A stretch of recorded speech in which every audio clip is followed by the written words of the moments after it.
tema é convictos de toda a vontade de Deus, tá? Convictos de toda a vontade de Deus. Leitura bíblica, Colossenses, do versículo 4, do capítulo 4, do versículo 7 até o 18. Diz a palavra do Senhor: quanto à minha situação, Tiquico, irmão amado e fiel ministro, e conservo no Senhor, de tudo vos informará. Eu vou-lo envio com o expresso propósito de vos dar conhecimento da nossa situação e de alentar o vosso coração. Em sua companhia vos envio o Onésimo, fiel, amado irmão de vosso meio. Eles vos farão saber tudo o que por aqui ocorre. As situações, as saudações finais. Saúda-vos Aristarco, prisioneiro comigo, Marcos, primo de Barnabé, sobre quem recebeste instrução, se ele for ter convosco, acolhei-o. E Jesus, conhecido por justos, os quais são os únicos da circuncisão que cooperam pessoalmente comigo, pelo reino de Deus. Eles têm sido meu lenitivo. Saúda-vos também Epáfras, que é dentre vós, servo de Cristo Jesus, o qual se esforça sobremaneira continuamente por vós, nas orações, para que vos conserveis perfeitos e plenamente convictos em toda a vontade de Deus. 13. Dele dou testemunho de que muito se preocupa por vós, pelos de Laodiceia, pelos de Hierápolis. Saúda-vos também Lucas, o médico amado, e também Demas. Saudai os irmãos de Laodiceia, de Ninfa, e a igreja que se hospeda na sua casa. E uma vez lida essa epístola perante vós, providenciai, porque sejam também lida a igreja em Laodicense e as dos de Laodiceia, lede igualmente perante vós. Também dizei a Arquipo, atenta para o ministério que recebeste no Senhor, para o cumprires. A saudação pessoal, a bênção. A saudação é de próprio punho, Paulo, né? Lembrai-vos das minhas algemas. A graça seja convosco. Amém? Então, irmãos, essa semana nós vamos concluir o livro de Colossenses. O livro de Colossenses, ele, no final dele, tem muitas riquezas, mas nós vamos concluir. Nós aprendemos muito que o sentimento desse livro é a comunicação, a importância da comunicação, a importância de receber a palavra correta, genuína, como ela é, e a importância de repassar ela como ela é, e mais ainda, ter o testemunho, porque essa igreja em Colossos, ela é uma igreja que ela não teve a influência direta e pessoal do apóstolo Paulo. Somente por epístola ela foi edificada por livros. Por quê? Porque Paulo estava na cadeia em Roma, preso. Então, tudo que aquela igreja recebia era por meio de ministros fiéis. Então, nós estamos compartilhando a importância de se comunicar, a importância de receber uma palavra, mas também de repassar ela para os irmãos. Amém? Cristo é a nossa maior herança, amém? Mas essa herança não pode ficar somente conosco, amém? O primeiro ponto que eu quero colocar aqui com os irmãos é amado, fiel, ministro e conservo. Amado, fiel ministro e conservo. Amém? No versículo 7, o apóstolo Paulo, ele começa falando sobre a situação dele. O irmão escolhido para passar todas as informações era Tíquico. E o interessante é que ele começa dizendo que esse irmão era amado, fiel ministro e conservo. Na semana passada nós falamos que o evangelho do reino tinha duas facetas, não é dois evangelhos, mas um evangelho com duas facetas, graça e reino, amém? Não são dois evangelhos, apenas um. Essas características do evangelho a gente vê claramente na vida de Tíquico, né? Eu acredito firmemente que para você levar o evangelho a outras pessoas, você precisa estar bem esclarecido de que você é um irmão amado pelo Senhor. Bem claro, isso tem que estar muito claro na sua cabeça, né? Uma vez que você sabe que é amado por Deus, com certeza você será um fiel ministro, conservo no Senhor. Então, nesse versículo, nós entendemos claramente isso. Irmãos, então aqui nós vemos uma coisa. Para você ser um homem amado, um servo, e mais do que isso, você se tornar um conservo do Senhor, você precisa entender o que é esse amor, compreender ele, experimentar ele. Como é que você experimenta o amor de alguém? Quando alguém vem e ela te serve ali com alguma coisa, amém? Ela vem, ela te faz um favor. O mundo tem o conceito de que amor é sexo, né? O amor é sexo. Mas a Bíblia traz uma outra dimensão do amor, que é muito mais maravilhosa. O respeito, carinho, a atenção, a longanimidade, a benignidade, a mansidão, o domínio próprio. Tudo isso são características de amor, que pelo decorrer do tempo foram jogadas no ralo. Então a sociedade, ela não crê que o amor é isso. Ela não crê que o amor, por exemplo, para muita gente, é uma instituição falida, é uma ideia falida. Casamento para muita gente não presta, é como se fosse um submarino, só presta para viver no fundo do mar. Para muita gente, o conceito de amor é errado. Mas o apóstolo Paulo, ele traz aqui uma mensagem muito clara. Ele traz aos irmãos que Tíquico vai falar de como ele está. Mas por que Paulo não escolheu uma outra pessoa a não ser esse irmão? As duas pessoas que levavam era Tíquico e o outro era o irmão Epáfras. Depois nós vamos falar dele. Mas esse irmão, ele entende que ele é amado.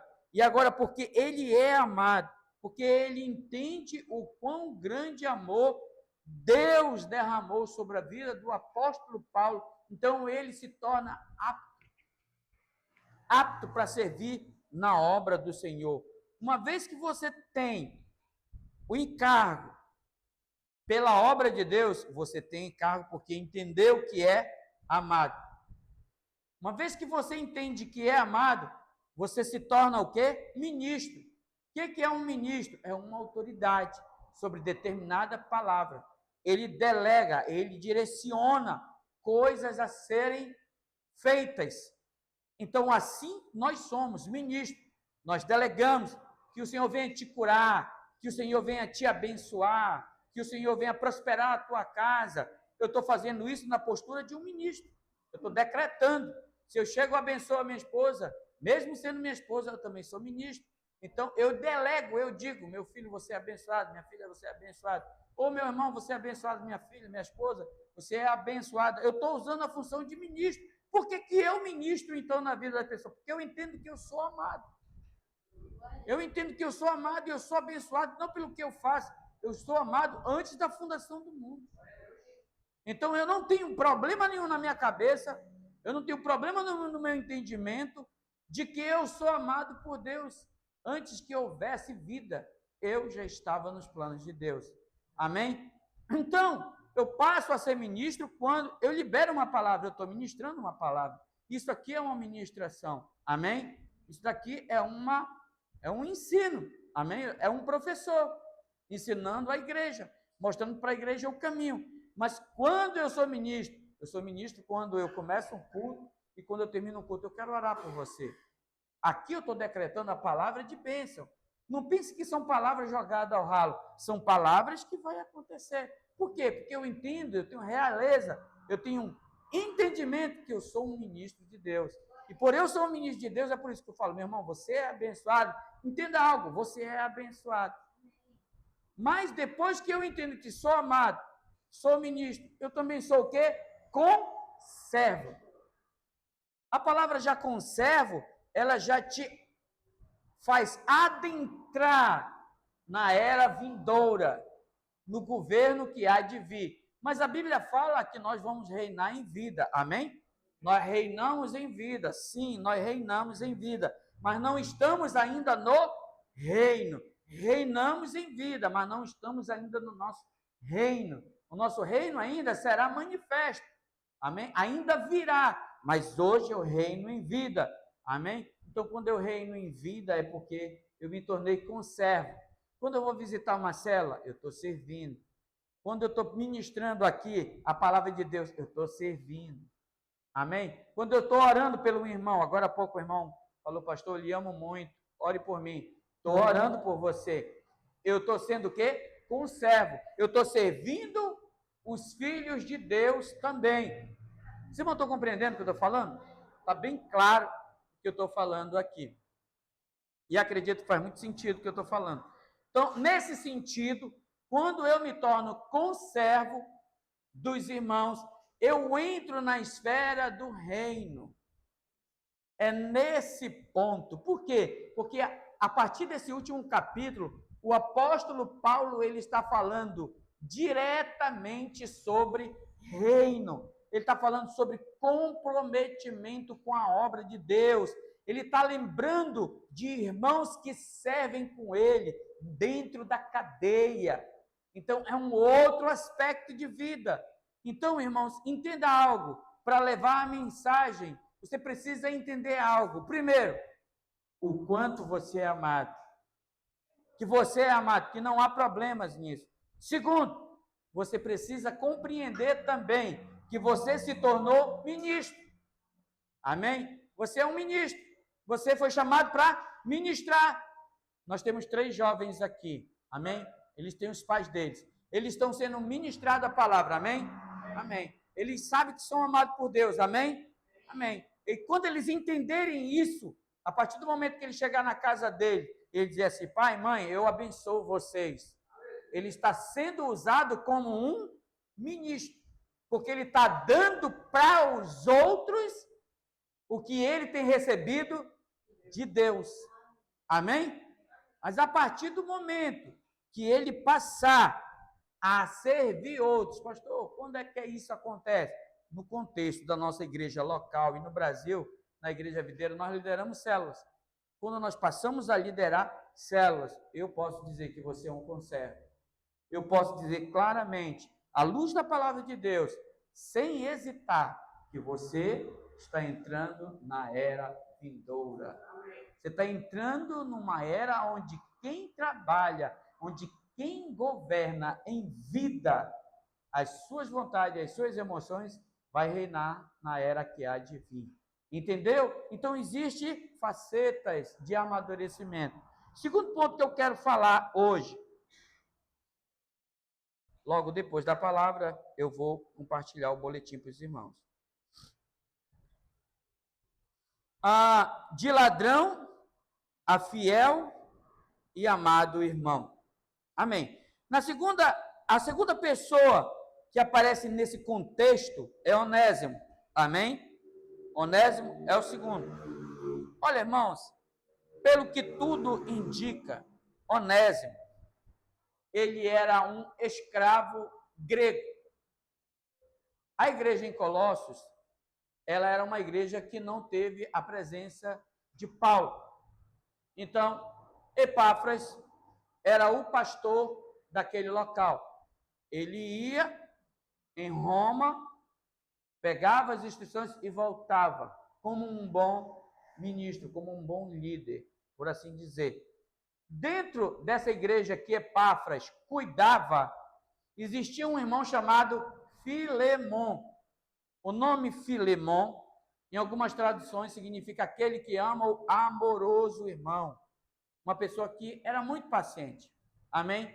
Esse irmão chamado Filemon tinha um servo, um escravo. Um escravo. Ele era dono, naquele tempo, os homens eram donos de pessoas. Ainda existe isso hoje. Né? Ainda existe para o lado da África, para o lado de lá, tudo ainda tem. Então ele era proprietário. E pelo que tudo indica, Onésimo roubou o seu patrão alguma coisa e saiu de Colossos foragido. Saiu foragido e foi para Roma. Agora, uma coisa interessante que eu quero falar aqui. O escravo, ele não tinha, naquele tempo, entendimento do que era dinheiro. Ele não conseguia dimensionar o valor das coisas que ele tinha. Porque o escravo, ele estava ali para servir somente para comer e dormir. Comer, beber e dormir. A vida dele era para isso. Amém? Agora não dá. É o eletricista. Se vocês quiserem, o Eric quiser atender, depois se ele ligar, atende. Irmãos, então o que acontece diante disso aqui? Se nós compreendermos bem essa questão do empregado, do escravo, Onésimo roubou algo, ele achava que o patrão dele era um cara ruim. Era um cara ruim. Talvez ele achava que o cara precisava pagar mais para ele. Mas Filemão era um homem que amava muito, mesmo amando muito. Entenda o que eu vou lhe falar. Mesmo amando muito. Para o Onésimo, ele não amava o suficiente. Entendeu? A ponto de lhe roubar e sair e ir embora para Roma. Então, Onésimo, ele era inútil. Né? O apóstolo Paulo fala isso mais lá na frente. Mas eu vou falar para você aqui algo. Uma pessoa que sai da vida da igreja sem entender o que é Cristo é um escravo. Por quê? Ele é um escravo, ele não sabe dimensionar o que Deus já deu para ele. Por causa do quê? Por causa da maturidade, por causa do entendimento. Ele simplesmente está focado em só receber uma oração ou alguma coisa básica. Mas Deus já deu muitas riquezas para ele. Então, Onésimo, ele não sabia mensurar isso. Como muitos irmãos não conseguem mensurar o que já receberam do Senhor. O que já receberam da presença do Senhor. Irmão, diga para o seu irmão, você é muito rico.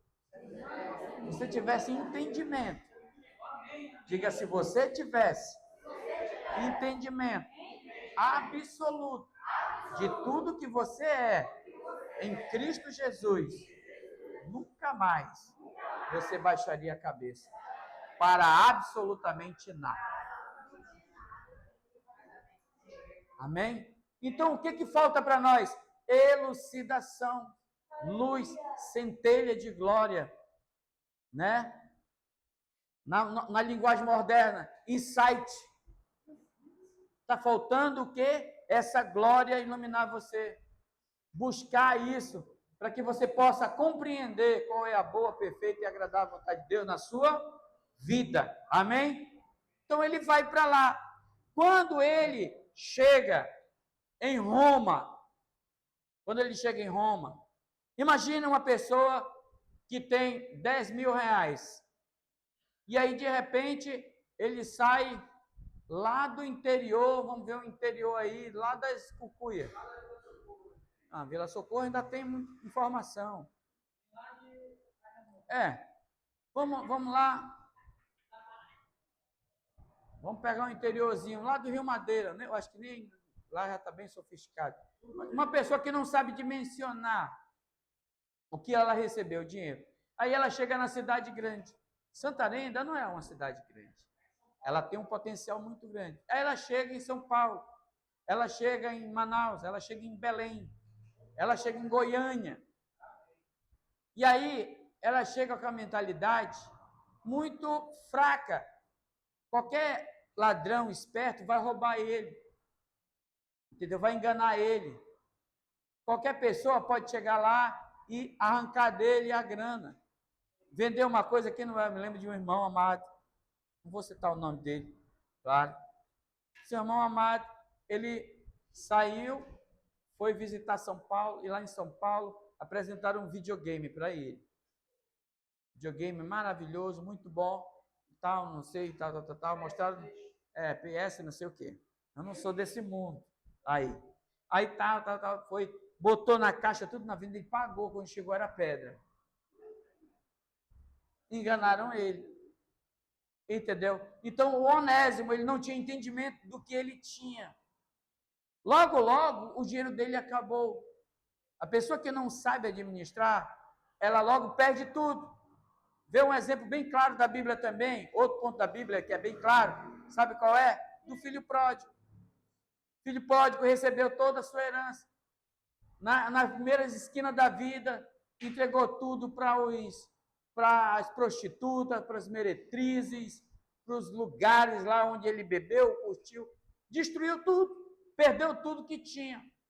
Então, da mesma maneira, Onésimo, ele perdeu. E de alguma maneira, não sabemos como,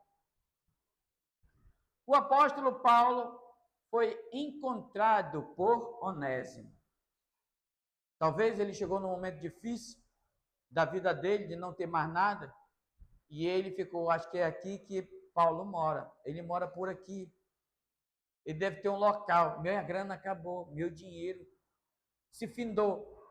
Foi procurar o apóstolo Paulo. Quando Paulo encontra Onésimo, ele encontra Onésimo na situação de quê? De inútil. E passou então a frequentar a casa de Paulo. Paulo, ele morava na casa dele, ele estava preso na sua casa. E na sua prisão domiciliar, ele recebia muitas pessoas, ele orava, ele ensinava, ele ministrava a palavra para muitas pessoas. Mas para isso acontecer, alguém tinha que ir até ele, amém? Quando ele não estava preso, Paulo ia atrás das pessoas. Mas agora ele só está recebendo pessoas na casa dele. O que acontece então? Com certeza, Onésimo falou da situação dele com Filemon. Que tinha acontecido um problema, que ele tinha saído foragido de lá. Mas o que Paulo apresenta para ele? Cristo. Entenda algo. Primeira lição para nós. Toda pessoa que chegar com problema para nós, a primeira solução é Cristo. Paulo apresentou Cristo. Paulo não ficou focado no que Onésimo falou de Filemon. Porque sempre quando alguém vem trazer problema, ela sempre fala dos outros. Paulo não estava preocupado com Filemon. Quem de fato era Filemon? Por que eu te falo isso, irmãos? Porque lá em 1 Coríntios, capítulo 2, Paulo, quando foi ter com os coríntios, ele foi claro. Ele falou, meus amados irmãos, quando eu vim ter com vocês, decidi nada saber, a não ser Cristo crucificado. Então, Paulo tinha clareza de que Cristo já estava crucificado por Filemon. Como Cristo também já estava crucificado por Onésimo. Como Cristo está crucificado por todos nós. Então, quando você entende que Cristo está crucificado, não há necessidade nenhuma. Se você tem entendimento do que é a glória, do que é o preço pago, você não julga ninguém. Porque você cresce espiritualmente. Paulo não julgou. Paulo foi tratar. E isso se tornou uma oportunidade para o apóstolo Paulo vencer o que não havia vencido com João Marcos. Mas isso é uma história para uma outra vez, uma outra história. Amém? Então ele começa a apresenta Cristo para Onésimo, batiza Onésimo nas águas. Amém? Ensina ele. E quando vai devolver, lá em Filemon, não tem capítulo, só tem um capítulo, né? Lá no versículo 8, ou é 18, não me falha a memória. Paulo vai devolver Onésimo. Ele fala na carta, alguém pode ler? Filemon, versículo 18, não me falha a memória. Leia bem alto, participe comigo dessa palavra. Alguém achou? Diga amém. Não achou? Misericórdia. Ok? Verso 18, Filemon 18, não tem capítulo. Se te fez algum dano, se te fez algum dano, se te deve alguma coisa, coloca na minha conta. O que mais? Eu, 19. Paulo, meu próprio punho, eu escrevo que eu pagarei,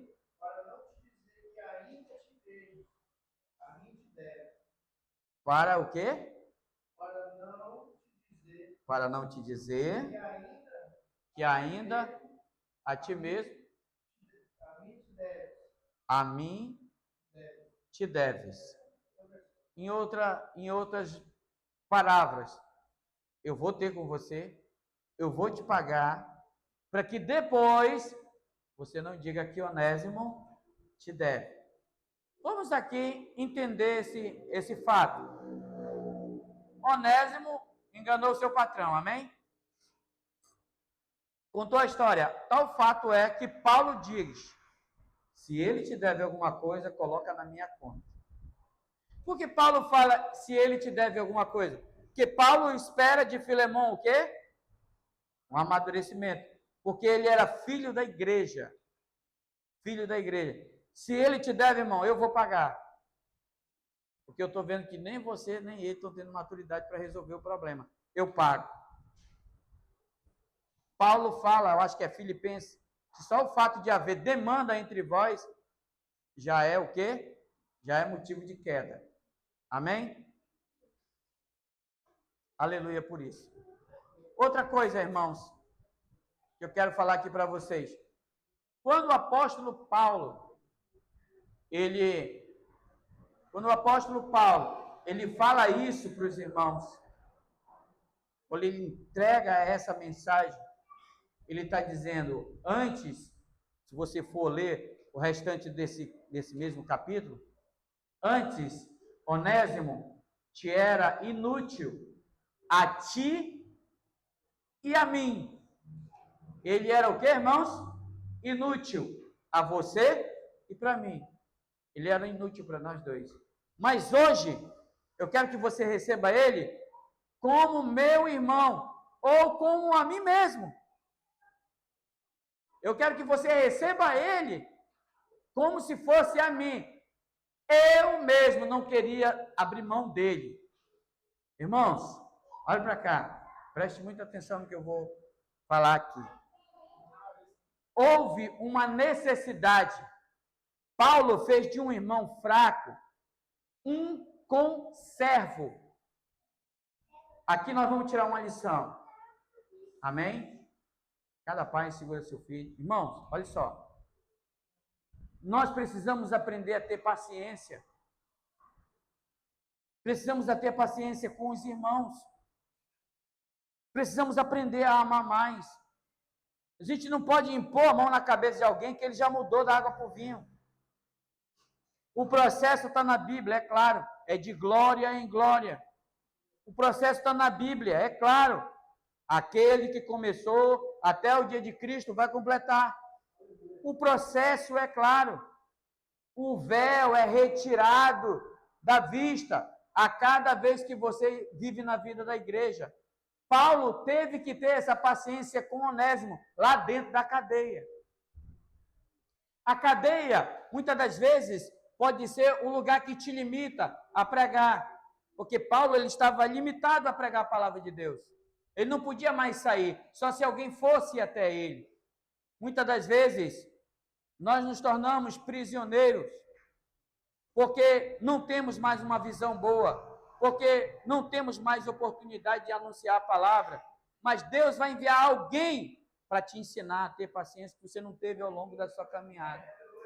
Então nós precisamos entender, Paulo ele fala, nós compartilhamos o capítulo 1, 2, 3 de Colossenses, e mostramos claramente que o apóstolo Paulo ele estava dizendo que nós como irmãos deveríamos e devemos tratar os irmãos com santa colocação, com humildade, com mansidão, com domínio próprio, com longanimidade, benignidade e mansidão.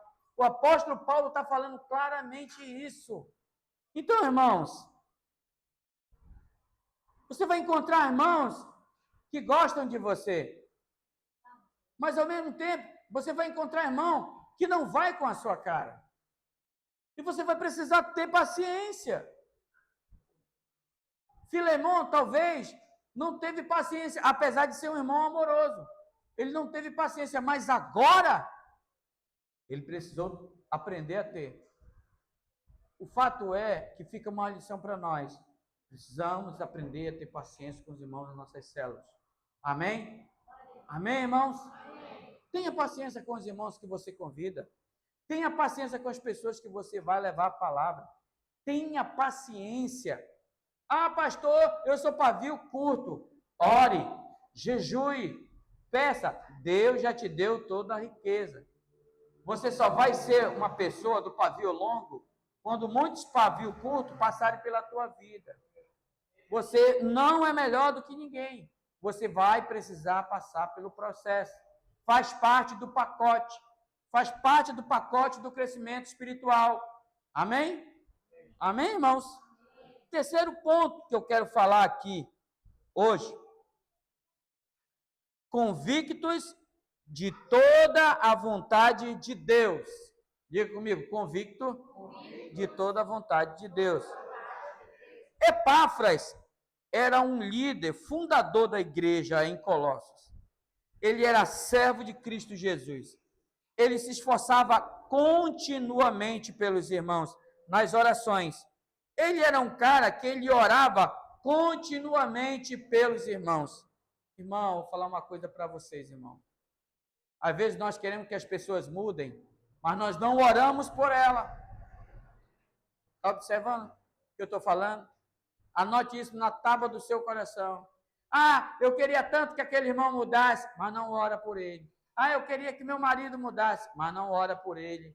Ah, eu queria que a minha mulher mudasse, mas não ora por ela. Ah, eu queria que meu filho mudasse, minha filha mudasse, mas não ora por ele. Ah, eu queria que papai mudasse, mamãe mudasse, mas não ora. A palavra de Deus está dizendo que Epáfras, ele era constante na oração. Ele era um cara incansável. Ele tinha uma disposição maravilhosa. Ele tinha muita resiliência. Amém? Então, o apóstolo dava testemunho de que ele era preocupado com o crescimento dos irmãos. O apóstolo mostra claramente que ele cuidava dos irmãos em Colossos, ele cuidava dos irmãos em Laodiceia e de Herápolis. Ou seja, ele pastoreava 3 igrejas, né?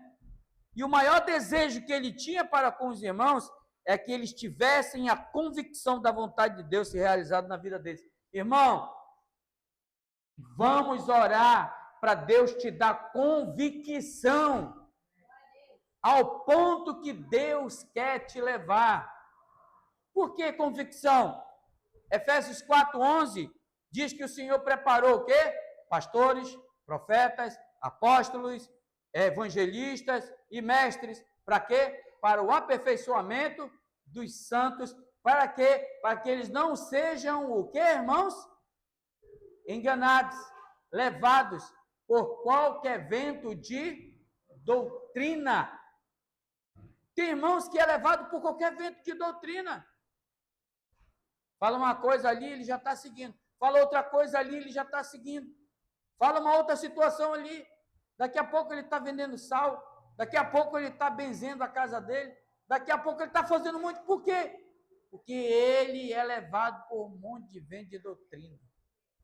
Ele não tem convicção. E a palavra de Deus deixa claro aqui, irmãos, que Epáfras ele tinha uma oração constante. Então ele orava para que os irmãos tivessem o quê? Convicção de toda a verdade que Deus tinha a revelar para cada um de seus filhos. Ele era um pastor. Ele tinha um coração para servir.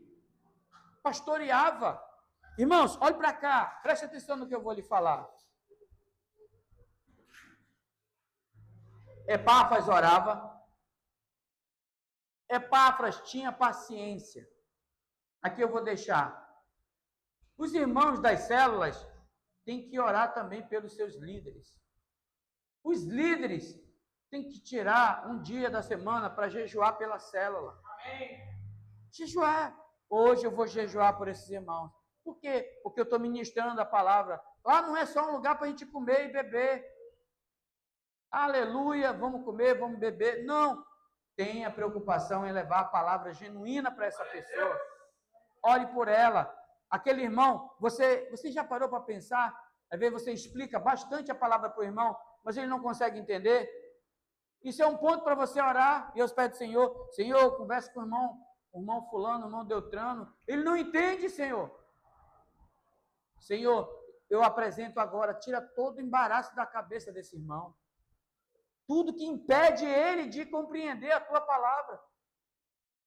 A Joana, Senhor, tira todo o embaraço da cabeça da Joana. Ela gosta de mentir. Senhor, tira esse vício da vida dela. Você vai estar, como líder, esclarecido de tudo que está acontecendo. O líder de célula, ele precisa estar olhando com uma visão de águia ampla. Alguém diz, eu estou doente, eu vou orar por você. Essa semana, você quer ser curado? Ele vai dizer o quê? Que não quer? Hein, irmão? Vai dizer, eu quero ser curado, irmão. Eu quero ser curado. Você quer curar? Sim, eu quero ser curado. Vamos jejuar uma vez na semana para que o Senhor venha te curar? Chama ele para a existência do reino espiritual. O apóstolo Paulo estava dizendo claramente isso para esse irmão. Vamos orar. Vamos buscar. E ele via essas características no ministério de Epáfras. Agora, uma outra coisa também interessante, aqui nesse mesmo ponto. Paulo, no versículo 17, ele diz assim: dizei a Arquipo, atenta para o ministério que recebeste no Senhor, para o cumprires. O apóstolo também, ele fala que Arquipo tinha que cumprir o ministério que ele recebeu do Senhor. Aqui, irmão, nós vemos um ponto importantíssimo. Não importa, olha só, não importa quantas pessoas você ganha para o Senhor. Não importa se a sua igreja ela é grande com números de pessoas ou se ela é pequena, se tem poucos. O que o apóstolo Paulo está dizendo aqui, ele está falando claramente de reino. Ele está dizendo, atenta para o ministério que recebeste do Senhor. Paulo, ele fala dos irmãos que estão ajudando ele aqui em cima. Mas ao mesmo tempo que ele fala aqui, ele não esquece do menor irmão, do menor líder. Olha, atenta para o ministério que recebeste. Vira e mexe, eu encontro irmãos enfraquecidos. Eu falo assim, irmão, Deus tem uma obra na tua vida. O Senhor vai te usar. Eu injeto fé nele. Por quê que eu faço isso? Porque ainda que seja pequeno o ministério dele, conta para o reino espiritual. Conta para o reino. Ele vai receber galardão dessas coisas. E eu quero ver o meu irmão reinar. Eu quero ver o meu irmão naquele dia recebendo o galardão dele. Olha para o seu irmão e diga, meu irmão, eu quero ver você naquele dia recebendo o galardão do Senhor.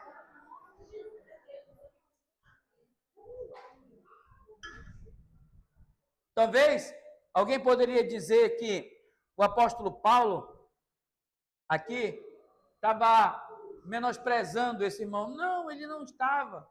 Pelo contrário, ele estava muito atento. Apesar, irmãos, de não ser uma igreja que ele estava presente fisicamente, mas ele sabia quem era Arquipo. Ele sabia quem era o menor irmão. Irmãos, eu sei que falta no culto. Eu sei. Quando eu vou orar, eu oro por todos os irmãos. Os que vêm, os que não vêm, os que estão em outro lugar. Eu oro por todos.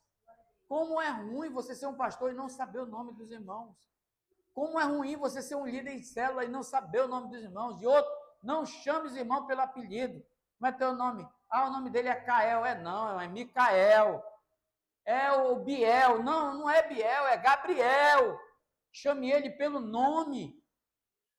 Mostre que ele tem uma identidade, ele recebeu uma identidade e ele precisa atender por aquele nome. Porque há favor na vida dele, fazer entender que ele tem uma identidade, fazer ele entender que Deus tem uma obra a realizar na vida dele. Diz a Arquipo, para ele cumprir o chamamento dele. Diga a Arquipo que o Senhor entregou uma obra na vida dele e ele precisa cumprir, ele precisa concluir. Amém, irmãos? E Paulo ele está falando isso, que nós precisamos ter o nosso coração voltado nesse sentido. Amém? Então, lá na sua célula, lá na vida da igreja, ore por todos. Essa semana nós vamos ter um dia de salvação e vai ser maravilhoso. Vamos estar orando por todos esses irmãos. Vamos estar apresentando todos esses irmãos em oração. Amém? Conclusão, irmãos. Existem várias interpretações para as palavras que Paulo falou lá, quando ele está encerrando, né? Ele diz, lembrai-vos das minhas algemas. Paulo, ele está falando a uma igreja, amém? Ele não está falando a gente que não é crente. Paulo, ele está direcionando essa palavra a vencedores. Ele está falando essa palavra a irmãos que têm encargo pela obra de Deus. Então, quando ele fala, lembrai-vos das minhas algemas, eu creio, irmão, fielmente, que ele está dizendo assim, irmãos, eu estou aqui em Roma, preso, né? E daqui eu não vou sair. Eu vou ser executado, né? Mas eu quero que vocês lembrem das minhas algemas. Mesmo preso, eu estou escrevendo para vocês.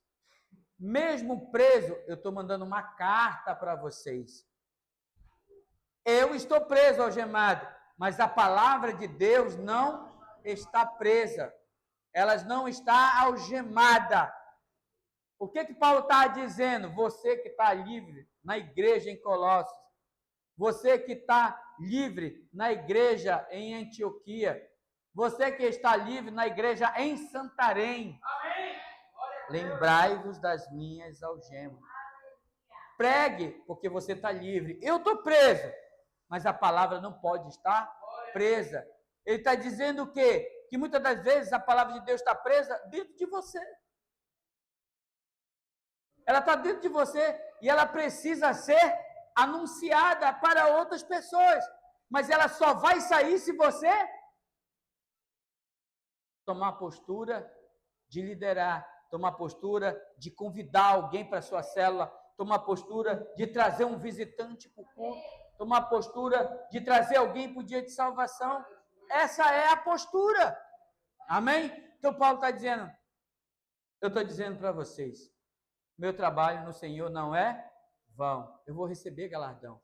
Paulo fala, né, quando ele escreve a Timóteo, que o trabalho dele não é em vão, ele vai receber galardão. Mas ele diz mais ainda, não somente a mim, mas a todos quanto amam o Senhor. Todos aqueles que trabalham para o Senhor irão receber o quê? Galardão. Amém, irmãos? Então a nossa igreja, ela precisa avançar. Amém? Amém? Alguém tira uma foto da igreja toda depois, tá bom? Porque eu preciso enviar.